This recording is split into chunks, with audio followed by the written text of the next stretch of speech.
Great information. You know, it reminds me when we come on these trips, and I want to thank the Chamber and their staff for pulling it together, that this is really an opportunity for us to renew our effort to think big thoughts and do great things.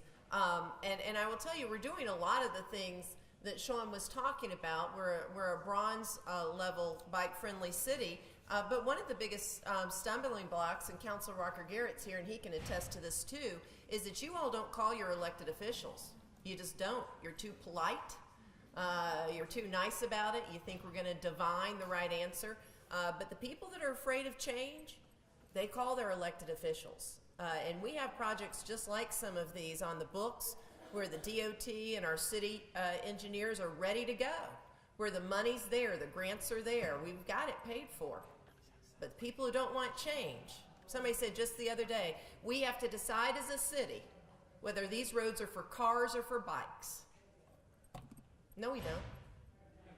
No, we don't. The cities all over the world are doing these kind of things. They're finding ways to marry pedestrians, cycling, traffic, and transportation. That's the mindset that is going to bring about the investment, the infrastructure investment in your community if you don't pick up the phone.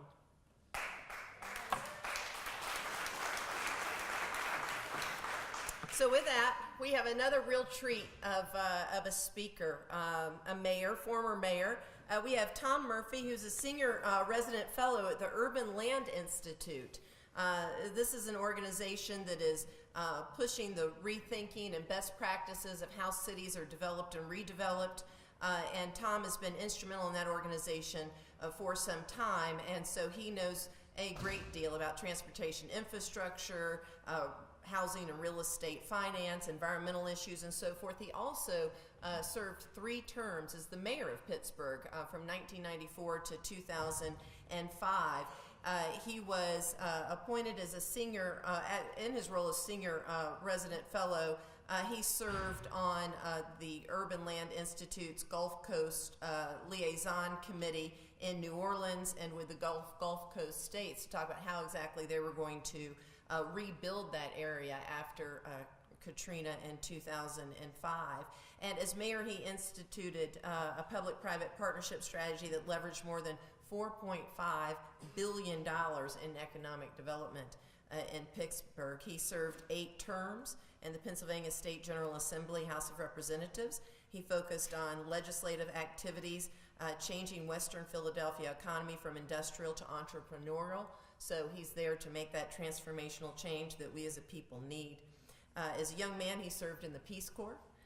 So he's been serving his entire life, and is a board member of the National Rails to Trails Conservancy, and so very much more. But we're about to hear from a man that truly understands you can't play small game ball and be a competitive, successful city.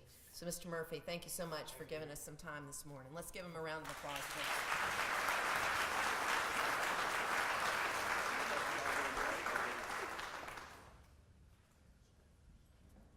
Good morning. I'm delighted to be here. In my little bit of research about Columbus, Georgia, I think you're Pittsburgh. Why do I say that? Because you have one dominant employee. The military base is probably 60% of your workforce, from what I see. Is that right? So I want you to think what happens to Columbus if the military base goes away. Are you thinking about how to diversify your economy? Because that's where we were. We were the center of manufacturing for the United States. We made 60% of the steel in Pittsburgh that was used in America. We made 50% of the iron. We made 40% of the glass. We dug most of the coal in Pittsburgh when I'm a young boy. And then that all went away. And between 1970 and 1990, Pittsburgh lost 50,000 people a year. We lost 500,000 people, left the region. So the city of Pittsburgh itself went from, when I'm a teenager, went from a population of 620,000 people to today to about 300,000 people. there were billboards in Pittsburgh that said, "The last person out, shut the lights off." How would you like to have that as your slogan? So that's what we were facing. You're not there. You're not Pittsburgh. I mean, and from what I've seen, you've made some really remarkably great decisions in Columbus in terms of building the kind of quality of life and working to diversify your economy. And so what we faced, what I've come to learn as I travel now for the last 10 years with the Urban Land Institute. In fact, I've been to 47 cities in the last year. Just got back from Hong Kong last week. Is what I find is that every city in the world, whether it's Hong Kong or Columbus or Pittsburgh, is trying to figure out their place in the world because the rules are fundamentally getting turned upside down. Where people work, where things are made, how we communicate with each other, the demographics that you heard, the changes in what people want. Now, how many of you belong to AARP? Give it up. If you belong to the AARP, you know you get a great magazine every month, and most of the time in that magazine, there's articles about where boomers want to live, and we don't want to live like our parents do. Most of us want to live in more walkable communities where there's great culture and arts and recreation, and where we can, maybe live and walk out to a restaurant, don't have to drive a couple miles to get a quart of milk, and even more so are our kids. And you've heard a little bit about how Pittsburgh's trying to respond to that. 50% of the people in Washington, D.C. do not have an automobile. And I work in an office with a lot of young people, and I'd say virtually none of them have an automobile. Because the mobility with the metro and Uber and bikes make mobility a very easy choice where you don't have to have a car. One car means about $100,000 more I can buy in a house because of the payments and the cost of having that car. And so if people can get rid of a car, particularly if you're young, you can afford you can afford to buy anything in Washington, D.C., a garage maybe. So you have those decisions really beginning to change, the four cities to change or not change. And so Pittsburgh faced some of that challenge beforehand. So when I'm becoming mayor in 1994, Pittsburgh was managing decline. We had lost half of our population. Our budget was junk bond status, and our pension fund was 12% funded. You appreciate that, Mayor.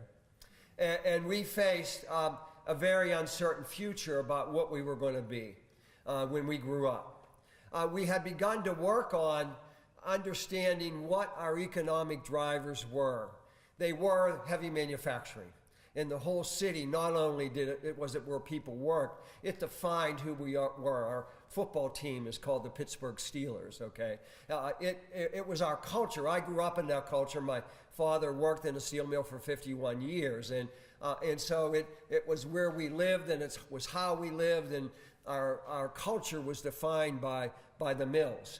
And they disappeared, and so not only did we have to face the challenge of where people would work, we also had to face a challenge of the kind of disconnect in the workforce. You did not need a high school graduate to get to a job in the mill. And so we had the lowest high school graduation rates of the 100 biggest cities in America in the 1960s and 1970s. Today, we have the second highest graduation rates of all the major cities in America. But we had to make that transition. And 500,000 people left Pittsburgh because they could not see a place for themselves. And as you heard, the people that were leaving were overwhelmingly young people. So we became the second oldest community in America. Miami-Dade County has the oldest population in America. We had the second oldest, not because people were retiring here, but because all our young people were leaving. So we made some very difficult decisions. Now, you're going to hear wonderful stories about Pittsburgh's turnaround. I'm going to tell you it was messy, conflict-ridden, and incredibly difficult to do. And I'll give you some examples of that. And so the mayor just said it. Change is tough. People are comfortable in how you do things, even if it's not working well. And so let me describe some of those battles. So we decided in a very intentional way, if we were going to turn Pittsburgh around, we needed to create important partnerships, and we needed several other things. We needed money, which we had none of. Think about losing half of your population. We needed money. We needed land control because we had thousands of acres of abandoned factories and other buildings. We needed sophisticated deal making. We needed to understand where we wanted to go and the kind of investments we wanted to make. And we needed the willingness to do that, the leadership to make that happen. So the first thing we did when I became mayor is that we laid off 200 people in the city, including police. And we diverted $6 million out of our operating budget to finance a $60 million bond issue, which we called the Pittsburgh Development Fund. And we put it in the Urban Redevelopment Authority so that council would not divide it into 9 pieces. We were going to use that for low interest, patient money loans, no grants, but on investments in catalytic properties. The second thing we did, within a year after becoming mayor, we bought, as a city, 1,500 acres of property. We bought entire steel mills. We bought an old slag dump. Slag, if you know what steel is, how steel is made, it's the cinder from cooking all the stuff, and it was 300 feet deep, and it had been dumped on this 250-acre site for 90 years. The third thing we did is that we really hired some really smart young people who understood how to do real estate deals. We also carved out a vision of what we wanted to see happen in Pittsburgh, what we thought would change the trend. Remember, we're managing decline, so we were very market oriented, so we were thinking about how do we change the market perception where a private sector is not going to invest in an old steel mill or invest anywhere in Pittsburgh because we're losing so much population, and particularly the young people. So how do we intervene in the marketplace, and what do we need to do that? And the other was the leadership. And the key part of this was then the president of Carnegie Mellon University, Dr. Sarat, saying that we can be the economic engines of this region. Now, the universities had been here for 100 years, and they employed people and they did world-class research, but none of us thought of them as the economic engine. We thought of them as universities. And we said, what does that mean? And he rattled off, 10 people who have graduated from Carnegie Mellon University who now have started companies in California or Boston. And he says, we do not have an entrepreneurial infrastructure in Pittsburgh. We don't make it easy for people to stay here and start businesses. We were a very paternalistic city. We had big corporations and we had big unions, and we weren't very entrepreneurial at all. And so we, in a very intentional way, began to build another kind of infrastructure. So let me just make the analogy. If you have coal in the ground, that coal has no value unless you build an infrastructure to get it to the marketplace. You need the mines and the railroads and to move it to a market. And it was the same in the university. The university, in the intellectual products that they were developing with the professors and the students, they were creating jobs, but those jobs were not staying in Pittsburgh.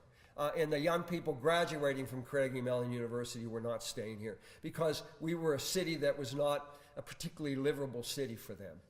And so we understood we needed to do 2 things. We needed to think about how do we diversify our economic base, how do we create jobs in a different kind of way than we've always thought about creating jobs. And the other was how do we invest in Pittsburgh to make it a better place. And so we focused on those 2 broad areas, and we pursued a very homegrown economy.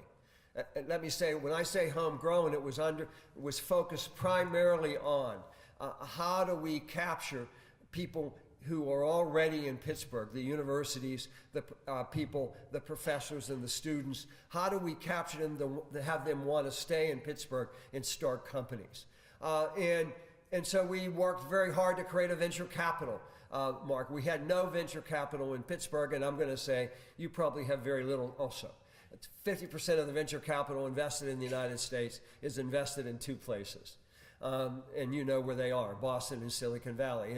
And all of us, the rest of us, don't have a lot of that. And so we in a very conscious way, and so we authored and got passed in the Pennsylvania state legislature legislation that required the state to invest up to 2% of their assets into venture capital firms if they would locate an office in Pennsylvania, and if they would match the money. So they could get $10 million from the pension fund, and they would match that with $10 million. We went from having no venture capital companies located in Pittsburgh to having 17 offices of venture capital firms. Changed the conversation. The other is that we created a program called the Ben Franklin Partnership at the state that invests, and it's now 25 years old, and it invests about $40 million a year around the state. In Pittsburgh, about $10 million a year. It invests in very early stage startup companies. And so the results are, if you drive around Pittsburgh today, there are literally hundreds of startup companies. I'm on the board as an example of two. One, and they both were started by people from CMU, one by a professor, the other by a young woman who graduated Carnegie Mellon University, and they created, by the way, the university has created this entrepreneurial track, recruiting old people who are successful entrepreneurs to help people do a business plan, and if the business plan makes sense, that's part of the coursework. If the business plan makes sense, then they connect them into the investors and venture capitalists in this community. So there's a very clear track that did not exist, that we help entrepreneurs, wannabe entrepreneurs, to think about how to grow here. And we have I would say over the last 5 or 6 years, we have probably a really good 35 to 50 startup companies a year.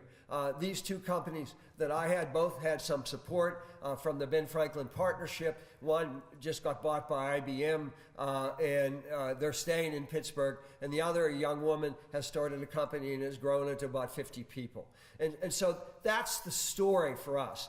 Then what happens, because of the technology and the research going on at Carnegie Mellon University, companies like Google and Uber and others have now flocked to Pittsburgh, and they have major research laboratories. In fact, I would encourage you to go ride in an Uber driverless car. Have you seen them yet? Well, they're all over the street. There's 200 of them here. Are you ready for that? So you'll notice them, they have like a tin can spinning around on the roof. That's doing 1,500 calculations a second. And then what that thing is seeing is getting turned into decisions, okay? And so that began to reshape our economy in a remarkable kind of way, where the universities became the economic drivers.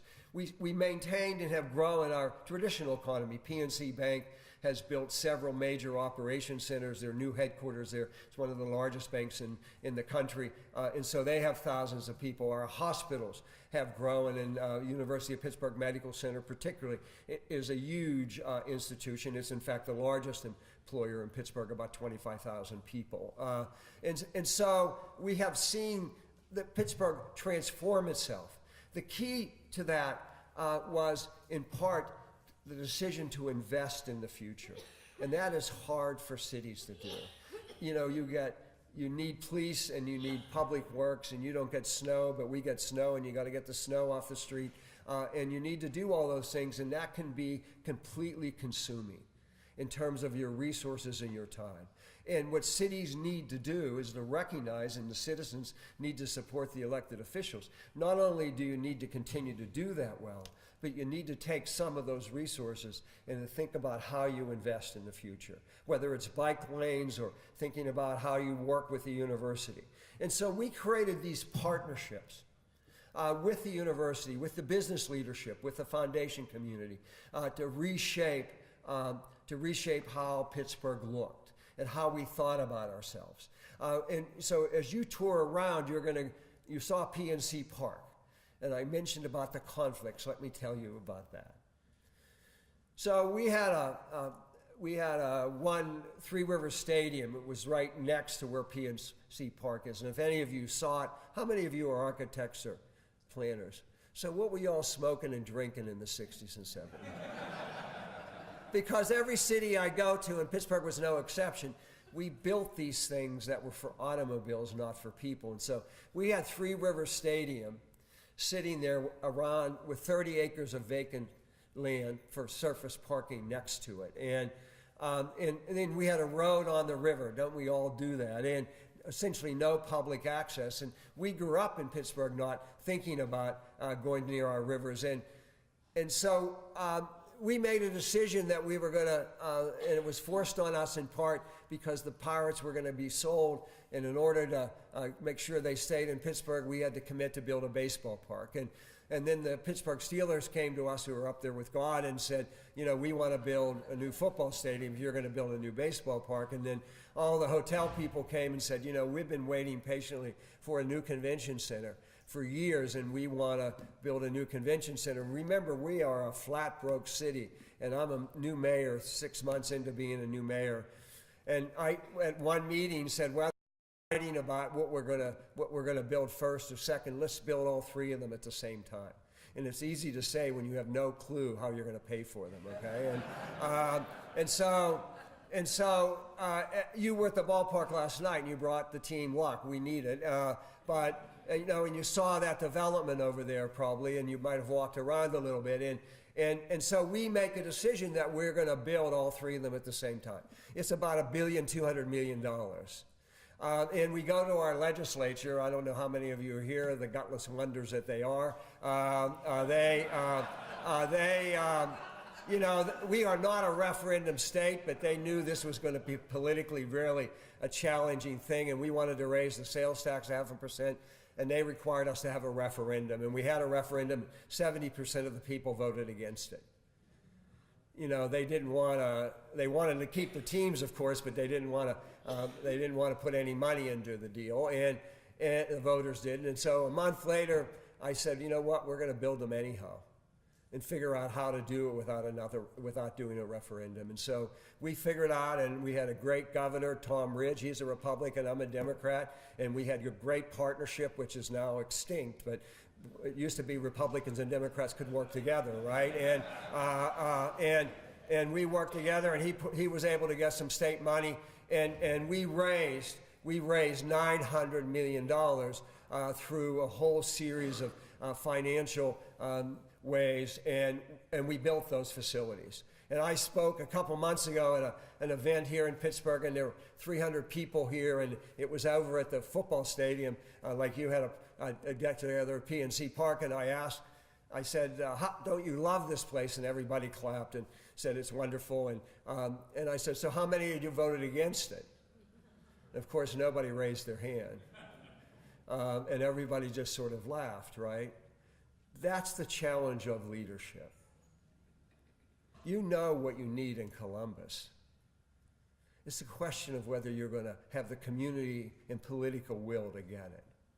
That's the challenge, was the challenge of Pittsburgh.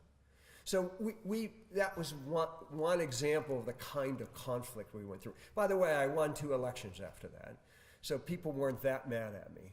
But it was a difficult decision at the time. And we had a whole series of those decisions when we made them. And that's the challenge that every city faces now, because you have to reach for the future. And that reaching means that you need to think about things in a different kind of way. You know, and that's the choice that cities face. You're doing pretty well as a city, as I look at, when I looked at some of the information about Columbus. You're doing okay, and so it is maybe even more difficult to change, because people will say, well, we're doing okay. Why do we want to do something different? Because protecting the status quo, given the kind of changes happening in the world today, doesn't work. And so and for me, one of the real highlights of this is Uber. I just was in Montreal Monday and Tuesday this week, and Uber has just announced they're leaving Montreal because the taxi cab union there is so powerful that gotten the city to make rules that makes it hard for Uber to operate. And Germany has forbidden Uber, even though it's a German word, right? And I use that as a little measure of a community making a decision that they're going to protect the status quo rather than embrace the future, because it's going to happen, whether you like it or not. The future is coming. And those changes are going to come in because they're driven by technology and a whole host of other things. And so that's what we faced in Pittsburgh. And it was very hard, even though we were a declining city, it was very hard to get the citizens of Pittsburgh to embrace change. For example, when I first announced as mayor, 300 union members picketed my announcement. Why did they picket my announcement? Because I had talked about, we got to move on. We're not going to sit and look at the old steel mills for another 10 years as we've done.